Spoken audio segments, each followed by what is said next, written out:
আসসালামু আলাইকুম। আজ আমি বাচ্চাদের টিফিনের জন্য খুব সহজ একটা রেসিপি শেয়ার করব।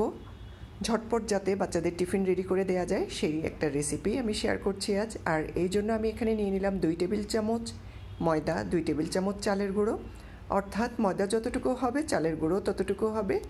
নিয়ে নিলাম হাফ চামচ চিলি ফ্লেক্স, লবণ পরিমাণ মতো, হলুদের গুঁড়ো পরিমাণ মতো, খুব সামান্য হলুদের গুঁড়ো দিয়ে দিলাম, ভাজা জিরা গুঁড়ো, চাট মশলা গুঁড়ো হাফ চামচ করে, সেই সাথে দিয়ে দিলাম বেকিং পাউডার হাফ চা চামচ দিয়ে এগুলোকে ভালো করে একটু শুকনো অবস্থায় মিশিয়ে নেব।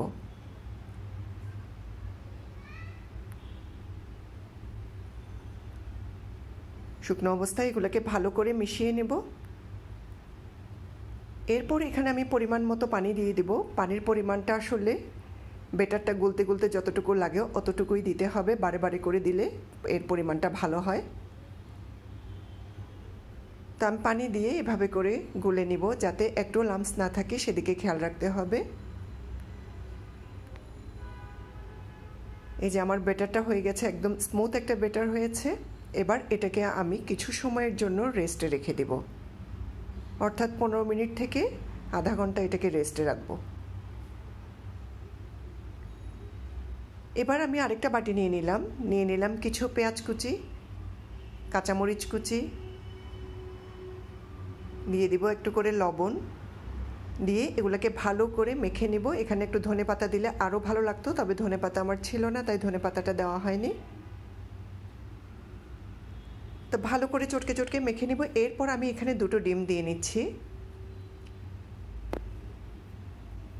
ডিম 2টো দিয়ে এগুলাকে আবারও কিছুক্ষণ ভালো করে ফেটিয়ে নেব। একটা কাঁটা চামচের সাহায্যে আমি ডিমগুলোকে খুব ভালো করে ফেটিয়ে নিচ্ছি। অর্থাৎ ডিম ভাজি করার জন্য আমরা যেভাবে ডিমটাকে ফাটাই ঠিক সেভাবেই ডিমটাকে ফেটিয়ে নিতে হবে। এরপর আমি চুলায় একটা প্যান দিয়ে দিলাম কিছু তেল। এখানে যার যেটা ইচ্ছা সেই তেলই দেওয়া যাবে। আমি দিয়েছি সরিষার তেল, যেহেতু আমরা সরিষার তেল ইউজ করি আমার বাসায়, আর বাটার দিলেও আরও ভালো লাগবে। এবার আমি ডিমটা দিয়ে দিলাম।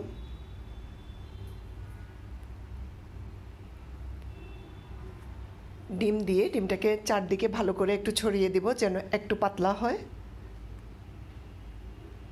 বাস, ডিমটা এক পিঠ ভালো করে হয়ে গেছে, উপরের পিঠটাও হয়ে গেছে। এবার আমি এটাকে পাটিসাপটার মতো করে এভাবে করে বটে নিব।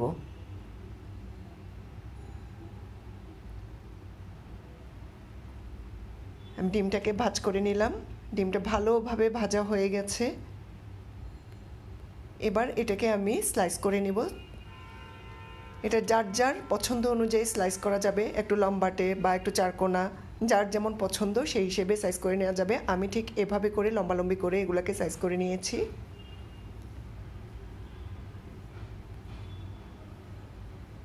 এই যে এভাবে ছোট ছোট টুকরা করেও করা যাবে, ছোট বাচ্চাদের জন্য টিফিন দিতে চাইলে ছোট ছোট কিউব কিউব করে কেটেও করা যাবে। এরপর আমি এগুলোকে ব্যাটারে ডুবিয়ে তারপরে গরম তেলে ছেড়ে দিলাম।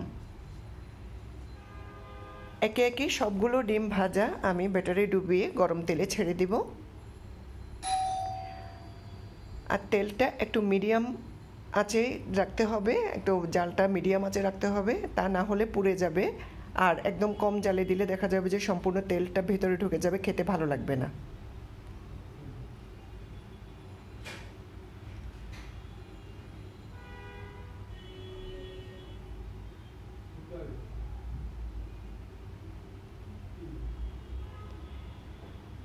এভাবে করে ভাজতে থাকবো, এক পিঠ ভালো করে হয়ে যাওয়া পর্যন্ত ভাজতে থাকবো। এক পিঠ ভালো করে হয়ে গেলে উল্টে দিব, উল্টে দিয়ে আরেক পিঠ ভাজবো।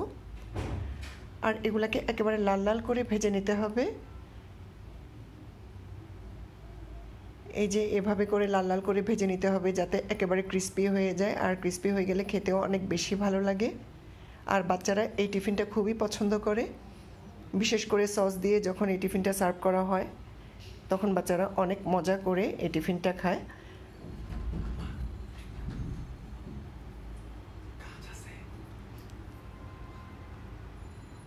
আমি আস্তে আস্তে করে এগুলোকে উঠিয়ে নিচ্ছি। একে একে সবগুলো নাস্তা আমি উঠিয়ে নিব। তারপর একটু সস নিয়ে নিলাম। সস নিয়ে এবার এটা পরিবেশন করব। অনেক মজার এবং খুব ইজিভাবে তৈরি করা যায়। শুধুমাত্র 2টা ডিম এবং ময়দা চালের গুঁড়া দিয়ে বাচ্চাদের খুবই পছন্দের একটা টিফিন। আজ এই পর্যন্তই। আল্লাহ হাফেজ।